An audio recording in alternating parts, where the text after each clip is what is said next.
starting. Hello, hello. Welcome to Live from the Edge. How exciting is this? Yeah, sorry we're late. Well, those who listen in the future won't know that. But anyway, we're a little late. No big deal. No big deal. Everybody was just like on their edge of their seats waiting like, oh, this is going to be so exciting. This is going to be so exciting. Yeah. So anyway, I'm Bruce Gibson. Welcome to Live from the Edge, where we're going to talk about Star Trek Discovery, the latest episode 6 of season 2, or episode 21 if you count all the episodes. And this episode is titled The Sounds of Thunder. Actually, it's The Sound of Thunder. The Sound of Thunder. Let me make an edit. I remember when I was writing this down at work today, I'm like, I need to check, was it sound or sounds? I double checked just before we started because I thought the same thing. Okay, so the sound of music. The hills are alive. The lake is alive with the sound of thunder.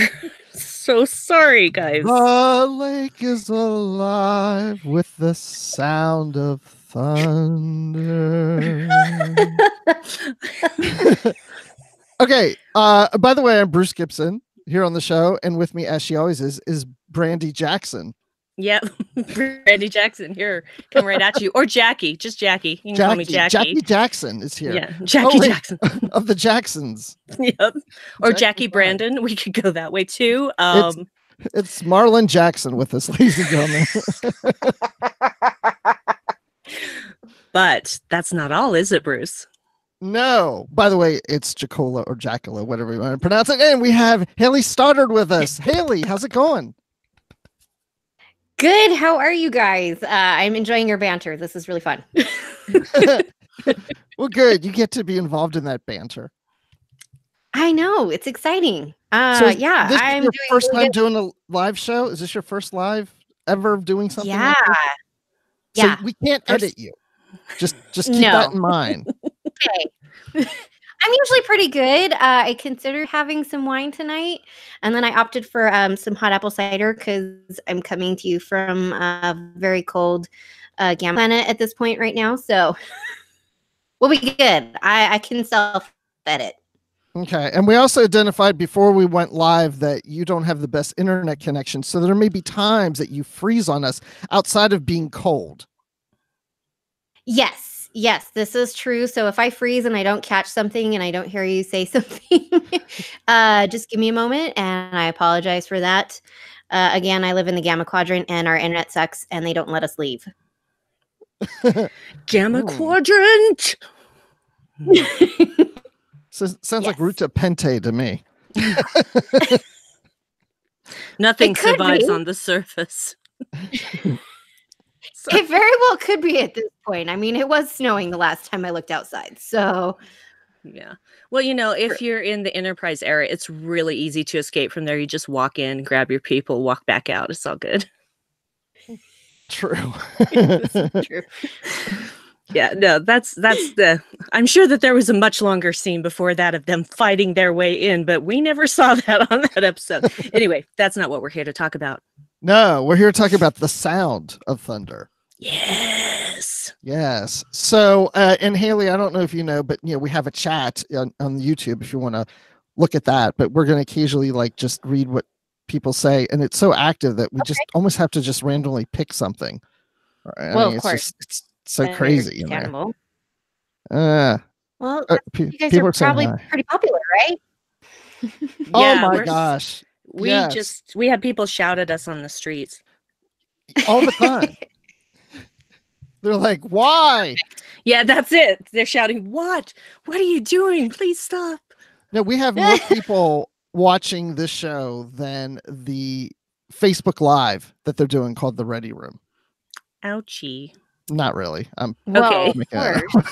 We're just making out that we're better than they are. And I have no idea. I've never watched a Facebook show. I haven't watched either because I keep forgetting about it. But if any of them are watching, they're probably high-fiving each other saying, yeah, we're still better than them.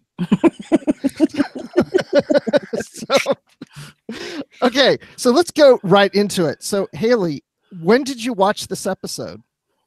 Like right before this. So it's fresh in your mind. That's perfect. Because that's the whole idea about live. It's like you're going right into it right after you saw it. So what were your impressions? What'd you think? Holy crap! I might have nightmares. And this was intense. I'm honestly not a big Saru fan. He's an enjoyable character, so I was that we were going to his planet, but it was enjoyable. Like I really enjoyed it. It was a really well done story. But yeah, the Baul, no thanks. Well, I also found out that before the show that Brandi has Baul problems. She's actually terrified of them too. I do not do red glowing ice, guys. I just don't. I was scarred for life by Cylons and the Black Hole in the 70s, okay? And then Terminator in the 80s. I just can't do things with red glowing ice. They freak me out. And I watch a lot of horror movies, so I've been desensitized, and this still got to me a lot. And I was telling Brandi before the show, I didn't really even notice the red eye. I mean, after she said it, I was like, oh yeah, I kind of remember that, but I didn't. They didn't even stand out to me. Oh, they did to me. Yeah, that was too much for me. The whole like hair like hanging over kind of had like that ring effect. I do not do scary movies, so it was No. But I, it may be too early, but I'm going to go right there. I actually predict that we're going to find out that the Bao'u, even though they appear scary, that we find out that they're actually not, that they're actually pretty tame. We're just supposed to think that they're evil and scary right now. I didn't say they were evil, just that they scared me. Well, anything that's scary usually is evil. Not true. Not true. That's true. You're not evil. You do scare me, but you're not evil. There you go. Case in point. I'm sorry for scaring you. It's okay. It's quite all right. All right. I just love the comment in the chat from William Jackson says, "Yay, live from the edge with Brandi and Hayley." That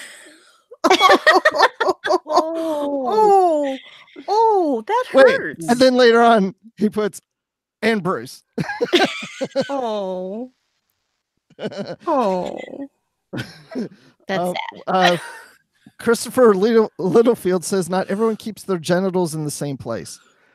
I don't know why that was mentioned. I guess I have to read the whole thing to know why that's we were talking about Urapente and that scene from Star Trek 6. That's what that's from. Yeah. Oh, yeah. I thought the whole genital thing, like, pain in the genitals, is where the title "The Sound of Thunder" comes from.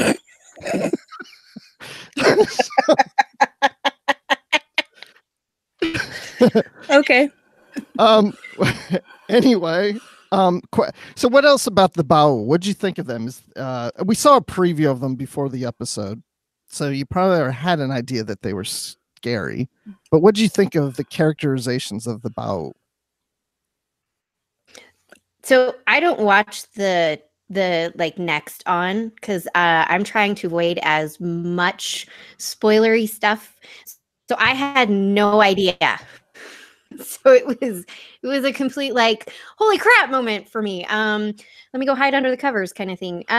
Their story is really interesting though. The fact that they were the prey species before and then they became the predator, that it really like a quite interesting twist on that whole plot line, I think. But I didn't know what they looked like beforehand. Okay, so that's cool. Brandi, what'd you think? Well, I did know what they looked like beforehand, but watching that Bao'u raise up from that pit of what looked like oil. Did anybody think Armis for a second? Yeah, I bet some people did. And then, see, Christopher Littlefield in the chat. In the chat said, "Bring me Armis." Yeah, I thought that for a hot second, but as the noises it was making, the sound design on this episode was incredible and insane, and added so much. Because you could just show me a scene without sound of that thing rising up, and it wouldn't be nearly as frightening as it was. Well, until it opened its eyes. As it would be with those, unless they had that sound, those sounds that it was making. It was kind of almost like a really muted screaming. Yes. It was just, which made everything so much worse at their appearance. So, but in the best possible way for me. I'll have to admit, it was kind of hard to listen to after a while. That I rewatched it again with the subtitles on, with the closed captioning stuff on, just so I could really read what it's saying. Because after a while, I was just like, I don't want to hear this anymore. It's like nails on a chalkboard to me. Mm-hmm. It is. It's a horrible sound. Yeah, it's a horrible sound. But I thought it was very. It's not at all what I expected. And that's great, because I like having my expectations dashed, and then, having this thing that I had no idea that would possibly be the Baul. So I don't know what I was thinking, like more soldier-like or what have you, but seeing them, then I'm like, okay, wait a minute. Now, how were these guys the predators? Except for the technology, how were they the predators? And then, we get the whole backstory from the sphere data, as I'm just going to say, that, recorded all that stuff, which lends credence to my theory that the sphere purposely activated Saru's Vaharai. Yes. And I think he kind of they confirmed that in that discussion. Yep. So it was harebrained theory wasn't so harebrained. Yay, me. Yeah, and Ariam and Tilly were working there in that lab or whatever, going through all that data that they got from the sphere too. Yeah. Yeah. There wasn't enough Tilly in this episode for me, but that's just me. But it was very Saru heavy, and I do love Saru. Actually, there isn't a single character on that series that I would just go, oh, we're going to talk to this person this time. There's none of them. I don't feel that way about any of them. So it was fine to have Saru much more front and center. And I loved seeing the trusting relationship again between him and Michael. And Michael, understanding why Saru had to give himself up, and knowing that she would have done the same thing in his place. And her facial expressions, again, dang girl, you are just killing it with the facial expressions and making me feel things. She's a lot more expressive this season than last season. Well, she's getting in touch with her emotions. Yeah. So, yeah. But thumbs up on the Baul. Very, very well done and frightening. So, Hayley, what you started to say something earlier, and you're not a big Saru fan, so it's interesting to hear what you think of this episode. Yeah, Saru is definitely not my favorite. Brandi had mentioned about, how they become the predator. I want to know more about that. Like, how did the Baul get the technology to become this predator species over the Kelpians and then keep them from advancing? Like, that is really interesting. If no one has interfered with this planet, how did they advance from, like, I mean, do they have to live in the ooze that they're in, or can they come out of it? I want to know, like, that aspect of it. I was wondering that too, because how did they come up with all this technology so advanced if they were prey? And it's like, how did that shift happen? And then it makes me wonder if they didn't come up with technology, someone else came and gave it to them. I mean, there's a whole backstory that needs to be told. That's a possibility. The possibility I'm more leaning towards at the moment, without further evidence, is that because they were not physically strong and not physically advanced, but they had strong minds, is that necessity became the mother of invention. And so they fought back in the only way they could, because apparently at that time, the evolved Kelpians, probably from the point of view of the Baul, were just mindless rage beasts, which I think somewhere in between is probably where the truth is on that. I don't think they were mindless rage beasts, but the Baul could very easily have seen them that way. And so they thought, okay, we can't fight back physically, so what else can we do? And I think that it's possible that they were intelligent enough to come up with that technology of their own over several hundred years. So, because that timeline was fast forwarded pretty quickly. So I would have to go back and watch it again in slow motion, or pausing it every few seconds to see exactly how many hundreds of years it took for the Baul to become the dominant species.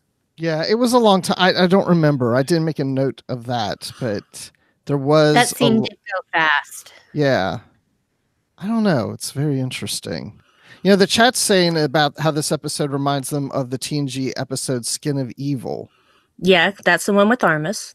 And that where was Tasha Yar in this episode? Well, there was difference because Armus, you know, there's nothing saying that Armus was actually any kind of sort of humanoid bipedal creature. He just took on that form. He could probably take on any form that it wanted, but I think that the Baul are very specifically what they looked like. So though the texture was kind of similar, I did think about Armus, but I didn't think that it was the same species, because the whole thing about Armus was that that's a whole different backstory there, which we get pieces of in that episode of Next Generation. So I'm going to call out Christopher Littlefield here. He has said that I'm going to fall in love with Saru by the end of the season. We shall see, Christopher. We shall see. He's got to beat Pike, because Pike is like way up top for me at this point. Oh, yes. Oh, I love Pike. He's my favorite. Oh my captain. God, I love Pike. Yeah. Yes. Yeah. I mean, it doesn't take but a few episodes. Hard for me. Yeah, same here. Here. Which I is don't, scary. I don't pick favorites. I don't either, but I'm really loving him. Purses her lips. I don't ... But if I did ... it might be Pike ... Maybe. Oh, he's just so good. He's so good. Oh my gosh, yes. And he's absolutely wonderful, by the way. So if anyone goes to Vegas and has a chance to meet Anson Mount, he's delightful to talk to. So you've met him then? I did. Did I give you one of the bookmarks that I made? Hate you. Yes. Yes. As a matter of fact, I told my wife you were going to be on the show tonight, and I said she's the one who made the bookmark. Ah. So I actually, he was wandering. Oh no, Frozen. And give him one of these bookmarks. And I remember you telling me that. Yes, I did. And it turns out it was actually a yellow one that's about the color of his shirt when he first comes on Discovery. Oh, my heart. Yeah. My I want to see him with that. He was very, very kind. I remember. Oh my gosh, that would be so cool. Yep. He's sitting in his captain's chair. Well, first he has to get Saru out of the captain's chair so he can sit there and read his book with the bookmark. That face, oh, the snark in that face just made me laugh so much. Yeah. Like, dude, you're in my chair. Right. And Saru's just like, oh, yeah, sorry. Like, yeah, whatever. That's what happens when you become a Kelpian with no fear. You're just like, I deserve this captain's chair. I'm going to sit in it. But to be fair, he was probably, active commander of the bridge at that time. But yeah, it was pretty funny that he's just like, didn't get up. But yeah, he's definitely more sure of himself, and he doesn't have fear like he used to. I mean, I'm sure he can. Yeah. He could still have fear, but not the fear that to that intensity they had before. But even to the point that he stood up to Pike later, and he's like, why are you not sending me down there? What? You don't trust me? It's like he's all getting in his face, like, come on, what is wrong with you? and Pike is he's rather an idealist, and so you can see, I can see in his gaze, because Anson Mount is incredible with his eye work. I can see in his gaze where he's like, you are treading a thin line, mister, and I'm going to give you a pass for the moment because I like to be fair, and I think you're very intelligent. You are my first officer, but if you step over this line, I will put you in your place so fast. But that's what I got for like one, couple of seconds just in his gaze. Because when he is being really intense, he does not blink. He just stares. Yeah. Mm-hmm. Well, and Michael stepped up in between them and was like, she saw it. I loved how everyone was reacting to that on the bridge. They're like, oh crap. Stuff's going to go down. between the captain and Yeah, some of them are Saru. getting out of their seats like, oh yeah, I'm about to take them on. Come on, Saru. Let's fight me. Come on. Yeah, it was. Yeah. And I thought I knew that there had to be a way that he was going to go down there, obviously, but it really made sense for him to go. And I understand why Pike wouldn't want him to, but it was he was the one who knew the most. He was the one who needed to go, but him going with Michael was the right choice instead of him just going alone. Yeah, that's true. Oh my gosh. Okay. So let me ask you something then. There was a comment that the Ba'u makes that says that Starfleet doesn't know what they've got in Saru being there. I just wonder, of course, we know that the Kelpians are now prey, but they were the hunters before with the Baru. I just wonder if we're going to see Saru get even more aggressive and get kind of out of control as this, like he'll have to learn to bring it back in, but I have a feeling he might get a bit terrifying as we go through the season. I think the possibility is there, but Saru, I think, is also one of those people that's very conscious of choosing his behavior. So you knew something was wrong with him when his Vaharai had been triggered and he was like getting catty with people. You're like, oh yeah, because he was getting to that point where everyone gets to that point when you're not feeling good and people are just rubbing you the wrong way. You just kind of snap at them. And I just think that he is the kind of person that can choose his behavior and not give in to his base instincts. Okay, you know what? I'm going to give you that. Not to say that, I decide what is right and wrong, but as you're Thanks. But as you're talking about that, I was agreeing with you. I'm like, yeah, I think you're right. But then I started to realize I think we're going to go back to the planet and find out that his people are very violent. And he's like, what has happened to them? These aren't the people that I used to know. Now they're getting to be as bad as the Ba'u. Yeah, I don't know. I don't know. I don't know, because I don't think, like with people like Sarana there, I don't know that would happen. I think that they will struggle. Maybe they'll have a war against each other. They might have a civil war because generally when you no longer, and the thing is that they never really knew an enemy to fight. They couldn't fight the Ba'u. So they've never really fought against anything in their lifetimes. And so there's bound to be some struggle controlling those urges. However, I do feel that the urges are going to be intense, I'm sure. Yeah. And there probably will be some fighting, possibly bloodshed and death. But I don't think that as a species, they're really necessarily going to be the Kelpians that were from X hundred years ago. Yeah, maybe not, but I can see your point, but I can also see Bruce's point. Oh, yeah. I'm gonna point this out. So, yeah. Thank you. Somebody finally stands up for me on this show. Oh. Just kidding. I'm sorry. Go on, Hayley. Don't cry, Brandi. We're not at that part yet. Oh, I'm sorry. He's got all of these changes that are going on physiologically, and I don't think necessarily Saru and the rest of the Kelpians who have now gone through this process are going to exactly control every little thing. I mean, it's essentially someone who has been on, like, let's say medications for years, for decades, and they go off of them, and once they're out of their systems, they are a completely different person. They flip their switch, and super small can really upset them and agitate them. I think we're gonna, like Bruce said, I think we're gonna see, someone mentioned it in the little chat, we're gonna see spicy Saru, I think.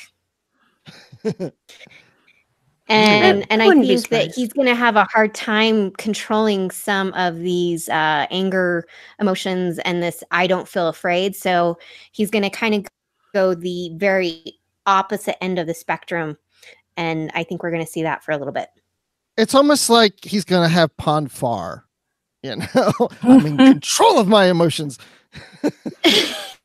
Honestly, I mean, that may be what happens, but honestly, I would like to see something different because that seems to be the route that writers always take. So I just feel like let's do something different and maybe not have him turn into a complete monster. We'll see. I'm not a writer. Yeah, so. We don't know. We'll see. Alexandra in the chat says that I see the Baul will end up exterminating the Kelpians, and thus the Prime Directive will be born. So General Order 1, that's when it becomes the Prime Directive. I like that idea. That sounds good to me. Which also reminds me, what happened to the Baul at the end of this? I mean, I know that the Red Angel stepped in, but where are the Baul just like hanging out now? Like, where are they? Well, there was a line that Pike had before, when they were lighting up all of the, what do you call them, pylons, whatever, and getting ready to destroy the entire race. And Pike was talking to them, even though they weren't responding, about how, the Federation could help them negotiate a new balance, a new peace, that it didn't have to end up with genocide one way or the other. And so I would think that because now that Kelpians know, guess what? There's people up in the sky, that General Order 1 doesn't really apply anymore, especially with the Baul already being warp capable. Right. So they might send envoys to help negotiate between the species, is my guess. That's the part we never see. Yeah. Intriguing. It's just my thought. Well, then, those are thoughts. I have thoughts, yeah. Thoughts. You have lots of thoughts. I do. So many. Too many. I think what we're talking here sounds to me as I'm putting lotion on my hands because they're very dry. Oh. What it sounds to me is if we're going to get... Huh? I said it puts the lotion on. It does. It puts the lotion on its skin. So it sounds like we need to go back to this planet. This doesn't sound like an episode we can just be done and we're never going back. Yeah, I feel like that. They do that in TNG all the time. And TOS. Yeah. That is true. Yeah. Let's just mess things up and leave and never go back. I can't imagine. That's the Starfleet way. Yeah. Well, see, that's the thing. I'm sure, if this were a book or something like that we'd go see them in another story somewhere. I have no doubt about that. Yeah, that story will continue on, even though it may not necessarily ever be brought to the screen. I definitely think that's not the end of the story. How could it be? So we'll see what happens. Maybe we'll see something more. Maybe they will do a book about it. I don't know. Yeah, I mean, Dayton Ward may be typing a book up right now. Who knows? Yes. So the Red Angel. This Red Angel is humanoid and has tech, a mechanical suit, and all that. We got a better look at it. Not a great look, but a better look because we're basically seeing it through Saru's eyes, because Saru has eyes that are much better than Jordan. Yeah. I mean, just you can see all kinds of stuff. Yes, and we got to see it for several seconds rather than just a 1 or 2 second glimpse. And I was thinking about it. I watched it again today with Dave. Dave was gone last night, so he didn't see it with me when I watched it last night.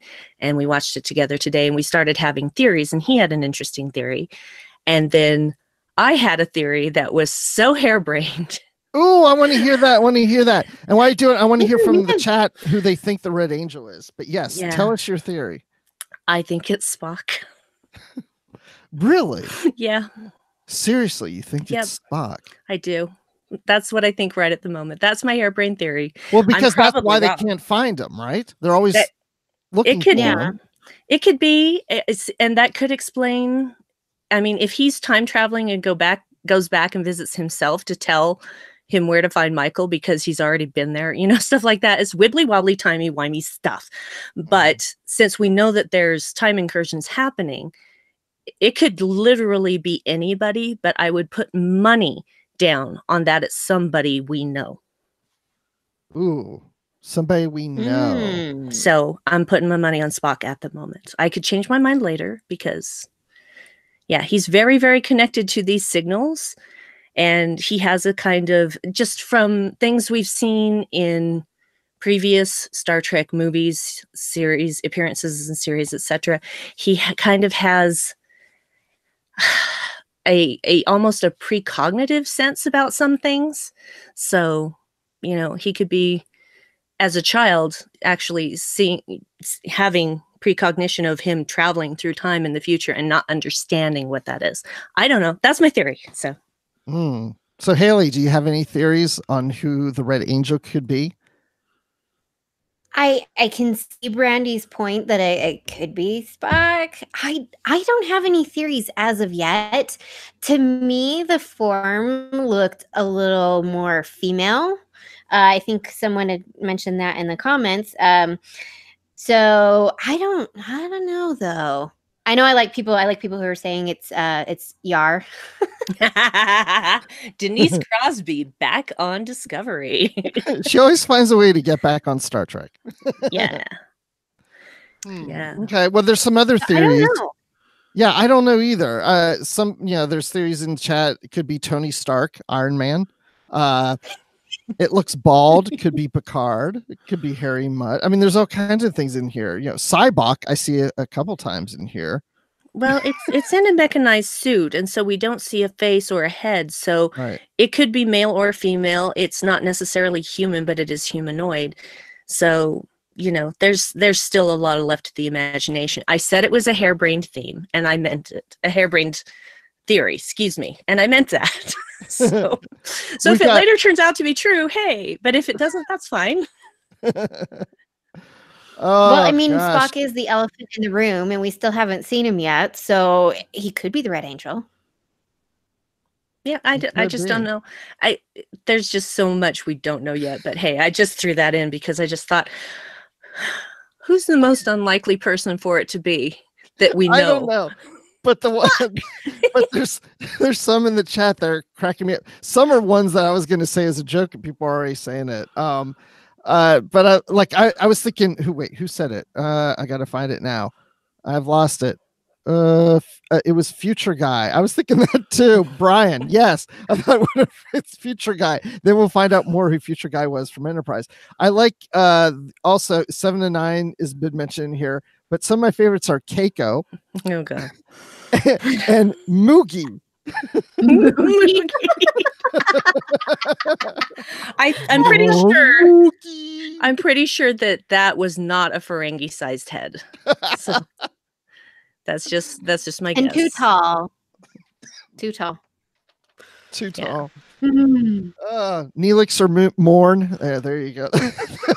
Sure, why not? Okay. Wow. What else do we have? What have we not talked about? Oh, Dr. Culber. Yes. He kind of went through his Saru story too, because these are two people, Saru and Culber, are kind of going through some changes in themselves. Because Dr. Culber says he doesn't quite feel like himself. Mm-hmm. Yeah. And I love what Saru said to him about, perhaps you not feeling like yourself is an indication that you are becoming the person you were meant to be. And I just thought, oh, wow, that is so sweet. I mean, and he put a hand on his shoulder, and I've never seen Saru so touchy-feely before. So yeah, I like touchy-feely Saru. Who has no fear. Yeah. That part really was just really sad for me. Oh no, Frozen. And he knows this is it. And it's so hard. And he's all excited and happy that Culber's back, but then Culber's like, am I really? And I don't feel myself Scar anymore. And it just, it makes me so sad. Okay, I have to stop right here because Rhea is saying that the chief medical officer is Dr. Pollard. That is not so, because it was confirmed by Wilson Cruz that he was neither the chief medical officer nor was Dr. Pollard. So I don't know who the chief medical officer is, but it's neither of them. You know what? I'm picturing, when I was in school, I remember there was the teacher's lounge, and that's where some of the teachers would go and hang out. I'm picturing on this ship, there must be a senior officer lounge because we never see the chief engineer, we don't see the chief medical officer. Like, where are they then? We only know one chief, and that's the chief of security, which is Non. And that's the only chief we actually know. Yeah, but who was chief before her, though? She just joined the ship. Yeah, well, they probably had an acting person, but after, oh gosh, the commander who got killed by Shredder, I cannot recall her name to save my life. I'm so sorry. I don't know. Played by Rekha Sharma. I can remember her name. Oh, yeah. Landry. Yeah. Landry. Thank Landry, you. yes. Thank you. After she was killed, then it was Ash Tyler for a while. And then that whole thing happened. And I don't know who was acting in her place, but obviously they weren't that great. I'm just kidding. But I would think they would just have the most qualified person there. And if Pike was staying on the ship, he'd definitely want someone he could trust as security chief. So, okay, I have to say I'm probably I'm a little annoyed that we're not meeting these chief of or chief medical officer and chief engineer. And I mean, I don't care if they don't have a prominent role. That doesn't bother me. But at least maybe the chief engineer, like in 1 or 2 episodes, at least walked by and said something, to Stamets or something, and we know that's the person. He or she is just not part of that room and working with the spore drive. I just think it's odd that we don't even hear a name or see anyone. Yeah, that is kind of odd. I've chalked it up to that, this is different. We don't have necessarily the 3 or the 5 or the 7 main crew that we're used to following around. And I've chalked it up to that. That is what is in my head, that the reason we haven't seen these people or we don't exactly have one. I mean, I'm sure they have one, but we don't see him is just because of that. Because it's more of like a whole ship-wide kind of show rather than just... Yeah. She froze on us again. Oh, no. She'll be back. I hope. Or will I? Is it my mirror self? Yes. Maybe you're the Red Angel. Yep, it's Hayley. Everybody, it's Hayley. She doesn't know it yet. It hasn't happened to her yet. So keep your mouths shut, everybody. We don't want to pollute the timeline. I don't know. I'm gonna tweet to the writers of Discovery and just ask them who the chief medical officer is and just see what they say. Yeah, that's. But yeah, I thought probably Pollard was probably, but if they said no, then I don't know why are they doing that? I don't know. I never really thought about it because it doesn't. Rank never really was a thing for me as far as character. So if the characters are compelling, I couldn't care less if they were chief medical officer or not. But that's just, it's not something that I never noticed until recently. Yeah, I don't mind that either. Yeah. But, it just would make sense that we at least hear that there's one and we hear a name or somebody over the intercom says something. I don't know. It would just be like watching the show and then we never see the first officer. There's got to be one there somewhere. It just feels like that to me. When you're in charge of an entire department, your job becomes a lot more managerial and a lot less hands-on.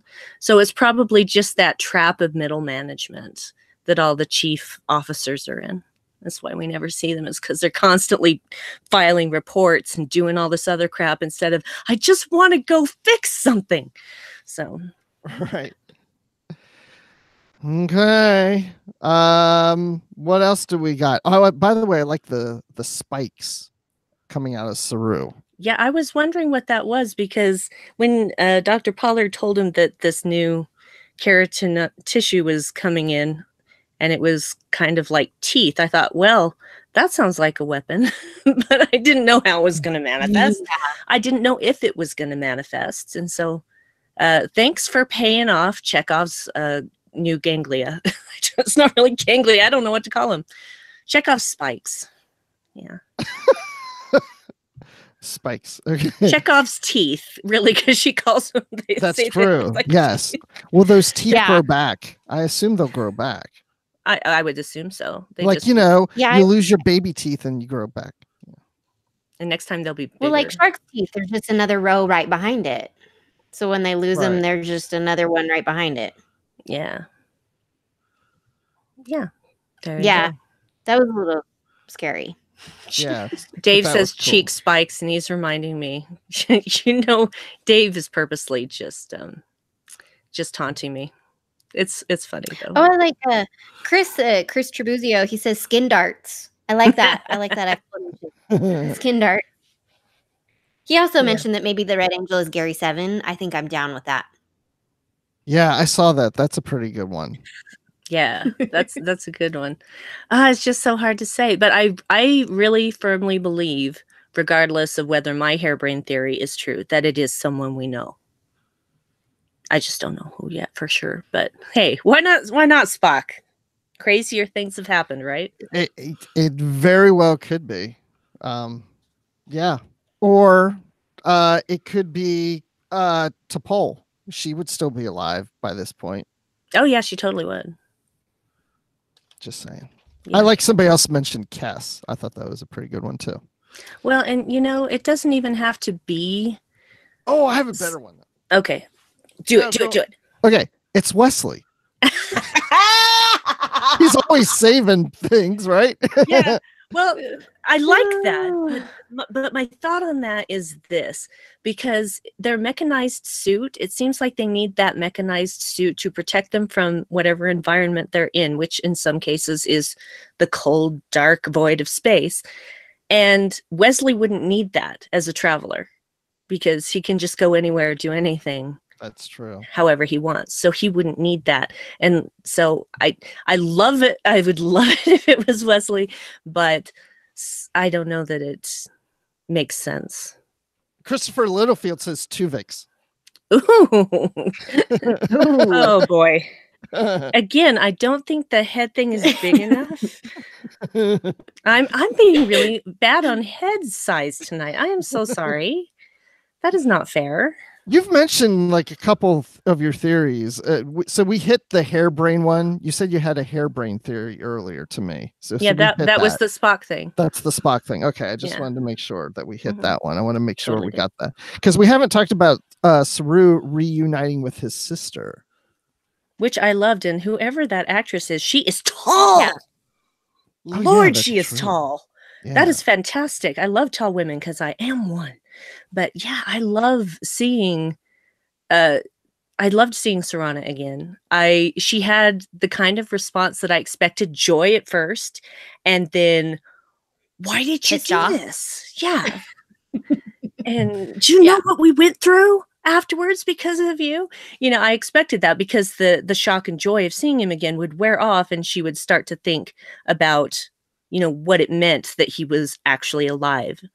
And so, yeah, that was a very normal reaction, I think, for a family member or even a close friend, but definitely right on par with, I think, what anybody would be feeling about their brother who pretended to be dead and then suddenly showed up again. Right. And then shows up for not to come see her. Right. But he wanted to. He wanted to. Because he was told he could never go back. Yeah. He'd been forbidden by Starfleet. So it's not like he didn't want to. He'd been ordered not to. Yeah. But he couldn't really explain that to her at the time. And yeah. I really loved the scene when they first see each other and then Michael pulls out her universal translator / communicator and we start hearing them speaking and what Michael hears. Yes, I wrote that down. Yes, because I like that scene. Yes, and I just loved Serana's sort of, it's like she's afraid, but she's curious at the same time. and it's just, she's looking at Michael's hands and I comparing was it just to gonna say, hers. I love that the hand Yes. thing. It's like we're different but yet similar in a lot of ways. It's like that moment with the hands was so good. Yes. Well, and that's how we would approach it, I would hope, with a little bit of trepidation, but also inquisitive intrigue. And, we do have. No. It was really powerful. And I like that. Well, I don't even. Okay, there she is. Like that we have enough.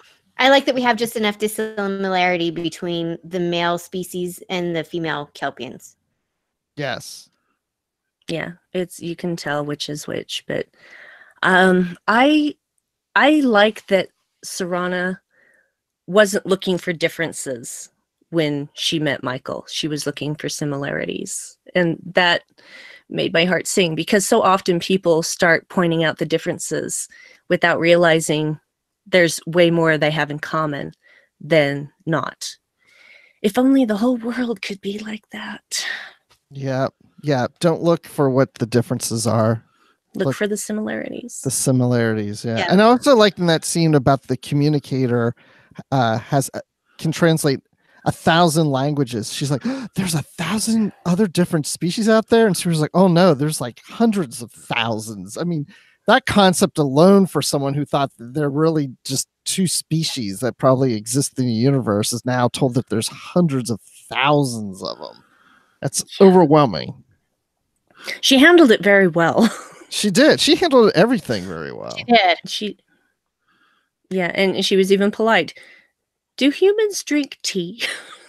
So, yeah, that was adorable. Fridalian tea. I should have got some tea before we did the show. It sounds good, actually. I know, right? Right? Yeah, I think I'm going to have some tea after this. And then, yeah, No. you have to put salt in it. That's true. No, I'm going to put something else in mine. Oh. We call it a hot toddy where I come from. What planet did you come from? I come from a planet called Earth. Oh. But yeah, it's not something everyone knows what it is, but anyone who knows what a hot toddy is, yeah, I'm gonna be having one. You should have did that for the show. No. Okay. Trust me. You don't want to see me after I've had alcohol in me, because all this just becomes Irish ruddy drunk face. It's okay, well, that's going to be for Live from the Edge after dark. We're going to do that show later. I'm down for that. Let's do it. I might get to see some of that, right, Brandi? In a couple months, maybe. Oh, you may indeed. Wait. What's going on in a couple months? Nothing. Okay. Well, whatever it is, I want pictures. Okay, there will be. Okay. To pictures. Okay. So when Serana was on the ship and she saw her planet, did you think of Lily on First Contact? I totally did. Yeah. Totally did. Yeah.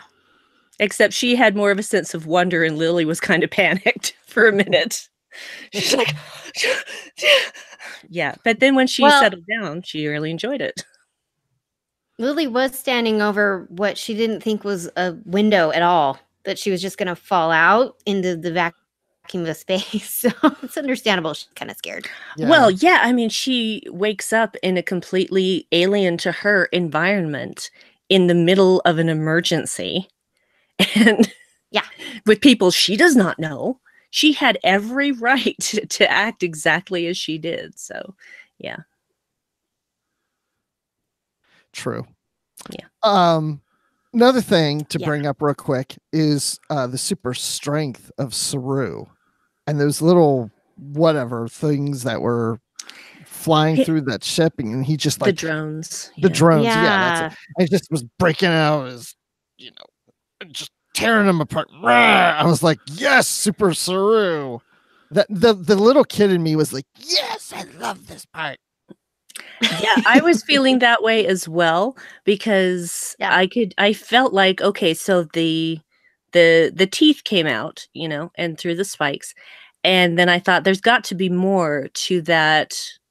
Well, what is basically an attack that's defensive. And so I figure it was kind of like what we find is an adrenaline spike. I don't know how his physiology translates that, but instead of having that fear response, now he's having a surge of strength and adrenaline. And he's just like, I'm just going to break out of this now and just smash all your toys and then build something from them because I can do that. I'm just like, oh, look, he's doing that thing that he did in The Brightest Star. That's so cute. Yes. I'm surprised in the chat no one has mentioned Prime Lorca as being the Red Angel. Actually, Dave did. Someone did. I was like, I'm sure somebody did. I just haven't seen it. I don't know that Dave did in the chat, but he said that to me before before I came and set up for everything. And I said, there is precedent for that if you read the Discovery books. But as we know, the books aren't specifically canon. However, Bruce, you know what I'm talking about, Bruce. Yes, I absolutely know what you're talking about. I don't want to spoil anything if you haven't read the Discovery books, because the Discovery books are great. So please read them. Go read those books, especially the first one, Desperate Hours, because it has Spock and Pike and Number One and all that in it. Oh, it's really enjoyable. I've enjoyed every single one of those books. Yeah, I mean, read them all for sure, yes. But Absolutely. That's the first one. Start with that one. Yes, start with Desperate Hours and then go on to Drastic Measures. Sorry. Sorry, I'll just have we mentioned literary tracks, folks, if you want to know about those books, but don't actually want to take the time to read them. Why are you mentioning that show? Because I knew you wouldn't. And because I've promoted it way too much on here. Okay, instead, no, I'm not going to even mention the name of that show anymore. I'm just going to tell everybody, if you like what we're talking about here, I'm sure you'd love to hear a discussion on Standard Orbit. It's our TOS podcast with Hayley. Yeah. Yes. That's your plug. Yep. And don't listen to all the others. Don't listen to the others, just that one. No, it's a great show. And TOS was my first Star Trek because I was born in 1973 and the reruns had already been going for 3 years. My parents had been watching them. Well, actually, my parents had been watching Star Trek since it originally aired in 1966. So it was just kind of like, we're a Star Trek family. And we still are. We all still watch Star Trek. Every single one of us in my immediate family that's still great. Living. Yeah. We do that here. TOS is my daughter's favorite. Oh, even though she's old who loves the original series. Excellent. I love that. Wow. I wish my kids aren't into them that much, but they like the Kelvin timeline movies because they think Chris Pine is hot. So that's what I hear. Yeah, her love of people who are watching, her love of the original series. If you kind of look carefully up over here over my shoulder, my friend sent her the dolls. So there's a Spock, a Kirk, and a Uhura up there. Nice. Awesome. So hey, I like the camera move too. Brandi, we haven't moved our cameras around so people can see other places in our room. No, I'm not moving this camera. Then you'll see the stuff I cleared out of the way. Mine's just attached to the laptop. So this picture right here is triggering automated joy. It's also signed by David Tennant, in case you can't tell from the camera shot. So, what if somebody doesn't know who David Tennant is? If they know who Jessica Jones is, if they know the series Jessica Jones, they know who David Tennant is. Trust me. Oh, okay. And if you don't know who David Tennant is, then look him up online because, oh my Lord, he's fantastic. But we're not here to talk about David Tennant. Oh, it'd be great to have him on Star Trek. Hey, David Tennant, get on Star Trek. He's the Red Angel. There you go. Yep, David Tennant's the Red Angel. Excellent. I think that's it. I think Doctor Who is the Red Angel. This is a crossover. That could There actually. we go. Doctor Who has transcended the TARDIS and now built it into a suit that they can just use. So, yeah. Absolutely, yeah. My brain hurts. Oh, my brain hurts. Oh gosh. That's great. I like that one. I think that's probably the best one.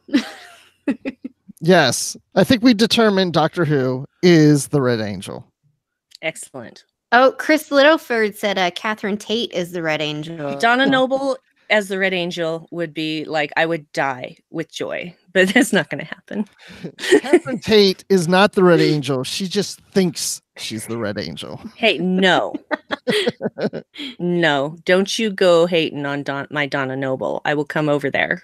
I'm not hating on her. I'm just, Oh, wait, she was on The Office.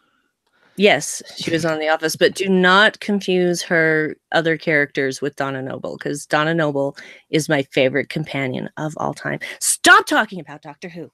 Okay, yes. Okay, Chris in the chat, why did you say Greg Brady is the Red Angel? I just want to know why you picked that one. I just wondered, just because I'm a big Brady Bunch fan. I just didn't know if he did that because he knew that or not. But anyway. I don't know what else. We're showing in like random stuff. Yes, I'm going to say, I'm going to say from a show that I truly love, that's my other passion and my other joy. I'm going to say that Allison is the Red Angel. And that is an Orphan Black to know what that show is. Or Helena, maybe. Helena could be the Red Angel. Wait, what show is this again? It's called Orphan Black. Oh, I've heard it, but I haven't watched it. I've never watched it. Oh my gosh. There's a whole freaking list of shows that people tell me to watch. And when I say I don't, they all, like that too. Like, I can't. I don't have that time to watch them all. I know. It's hard being a nerd these days. I podcast over, I will shout out the Fandom Podcast Network. I do a show over there. It's called Discoville, where we talk about the Orville and we talk about Discovery. So one week we talk about the Orville and then we talk about Discovery the next week. And just trying to keep up with both of those shows is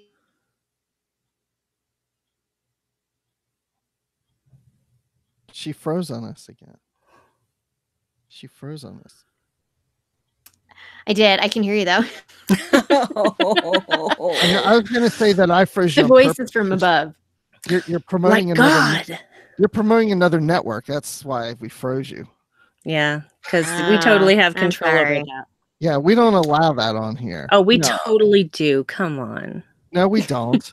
Yes, we do. No, we don't. So what if I do the Star Wars report on the Star Wars Report Network? It doesn't matter. Anyway, it's a good segue. So I'm going to ask the chat to rate this episode on a scale of whatever to whatever. You come up with your own. And while you're doing that and thinking through that, Hayley's going to tell us where else you can hear her or find her online.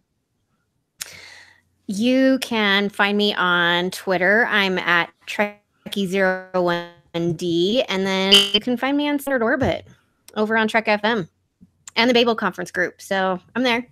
Yes. So overall now, what would be your ranking or rating for this episode? The episode Discovery, not this live show, because no, don't rate the live show, please.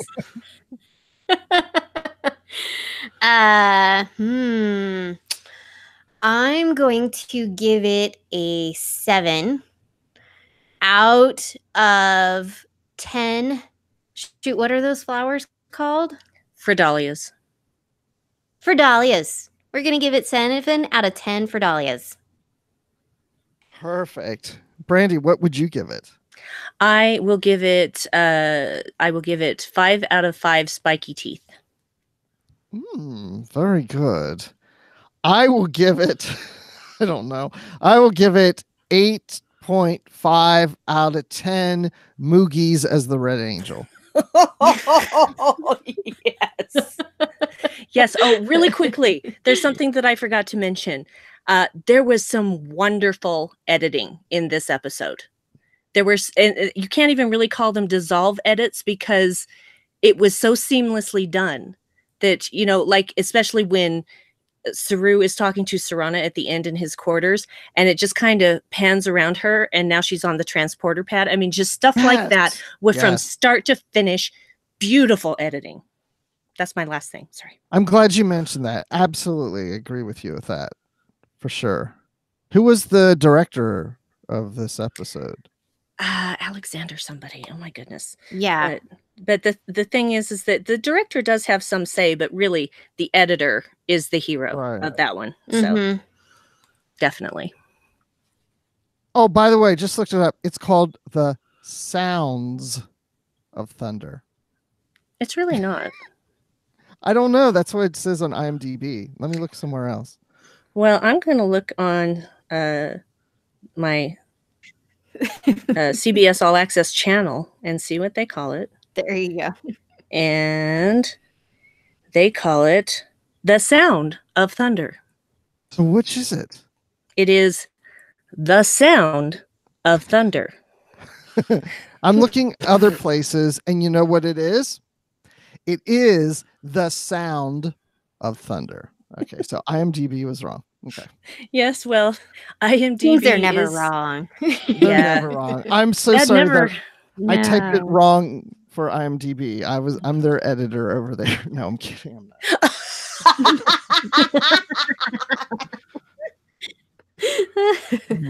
not. No, I don't do that. Well, shall we go over the ratings from the chat? Yes, please do that. Okay, I shall do that. Let's start with 10 skin spikes from Chris Trabuzio. Dave said 4 cheek spikes out of 5. Brian says 8 out of 10 red things. Nice. Liam Smart says 4,056 out of 4,056 ball pylons. I love how you got the number exactly right. It is 4,056 pylons. And Ria Papa Georgiou says 9.47 skin spikes out of 10. TKHUI9, excuse me, says 4.5 out of 5 cups of Kelpian tea. William Jackson says 5 out of 5 bushes of kelp. Sorry. That got my snort laugh. Oh, that got my snort laugh. Good job, William. Good job. We've had that on the show before. When you can get a snort laugh out of me, you know it's good. Automated Joy says war out of 13 doctors. Anyone who knows Doctor Who knows what that means.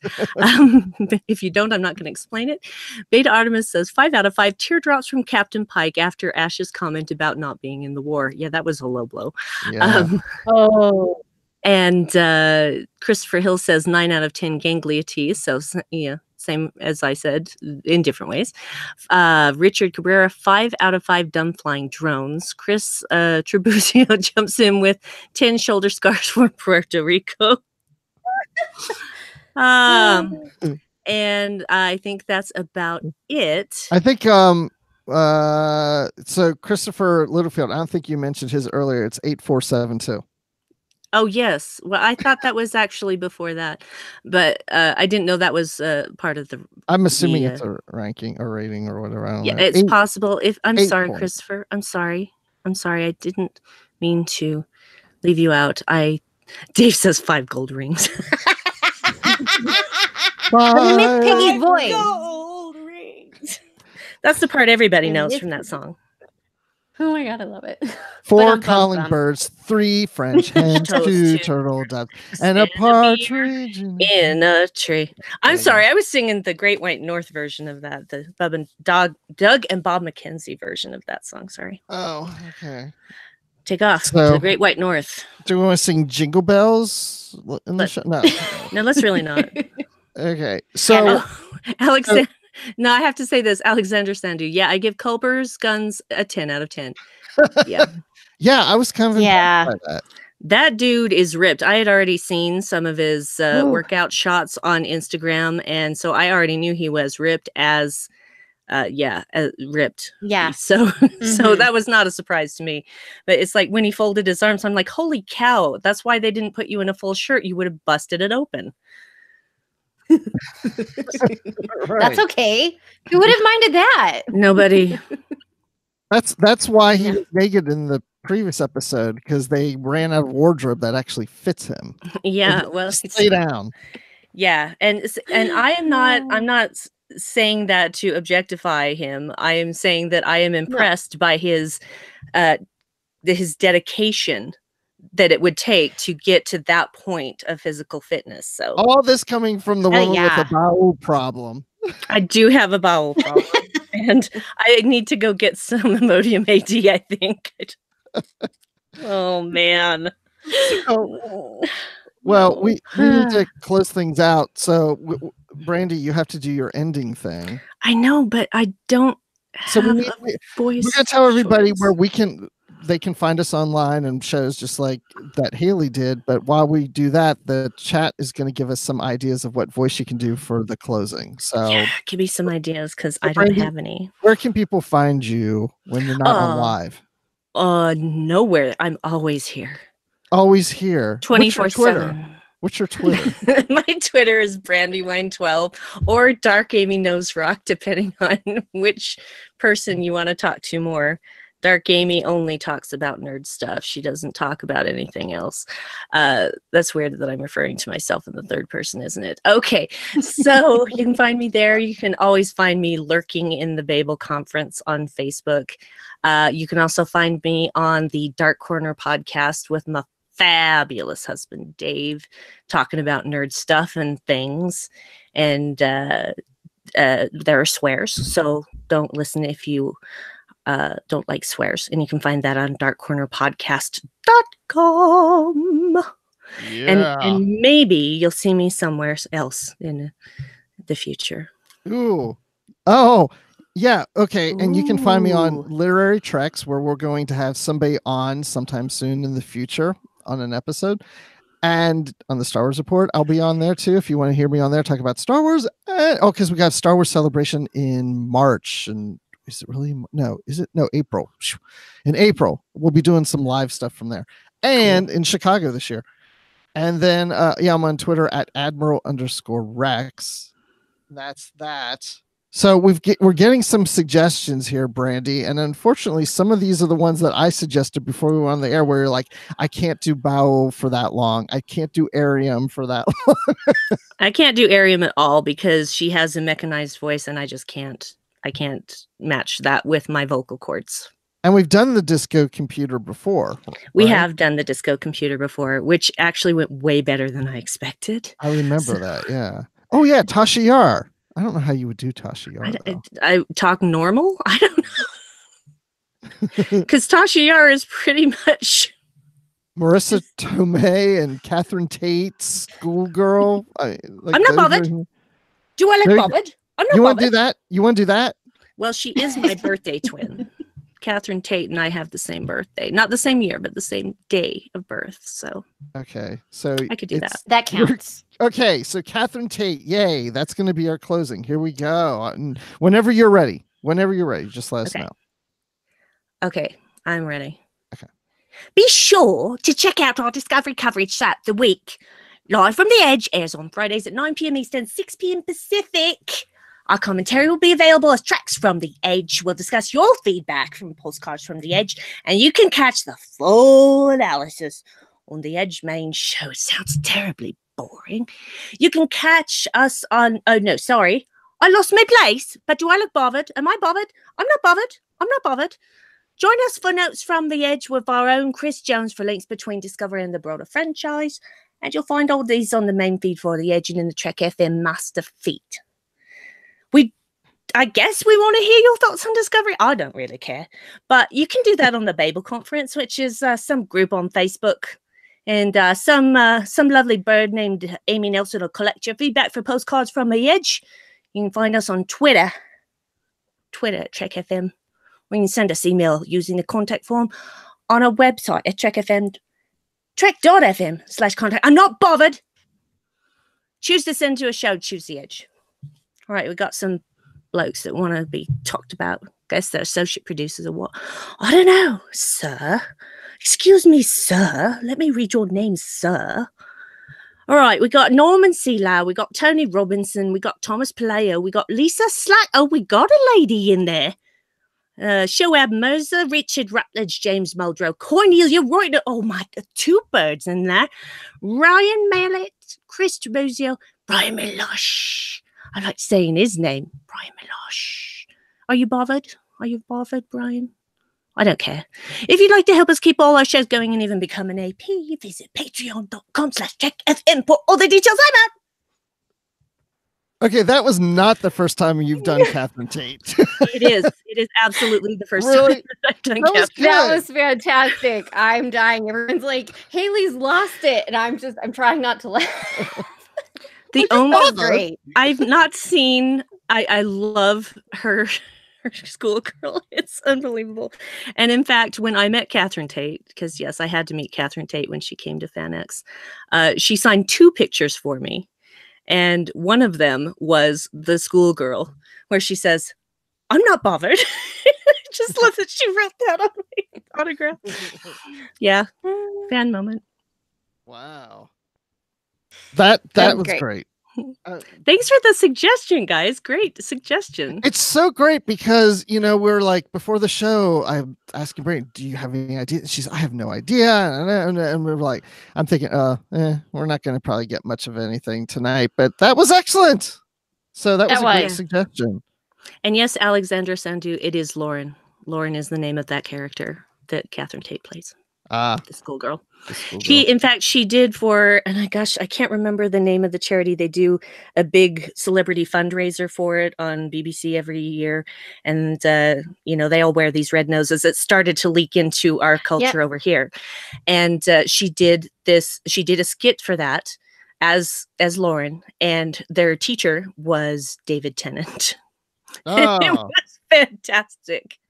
And she's like, Sir, and he's trying to talk, Sir, are you the doctor? And he says, Doctor Who? And they're like, Oh my gosh, I remember I did see that. Yes. Yeah. Yes. All right. Well, Catherine Tate, thank you for joining us. Oh, that's like a really high compliment. I knew you would cry at some point, and it was at the very end of the show. Haley, thank you for joining us. It was great having you. Thank you. Please Thank you for having me. And I must be the Red Angel because I keep glitching. There you go. I pop up and then I'm gone. Where's that red thing? I was expecting I'm red even thing. Where's my wearing red. I'm wearing red today. Oh my god. Yeah, she is. Oh, mind blown. Mind blown. Let me know when you want to come on Literary Treks. Okay. You have to read a book. I'd have to. I'd have to have the time to read a book, and then I would have to pick up one of the Trek books.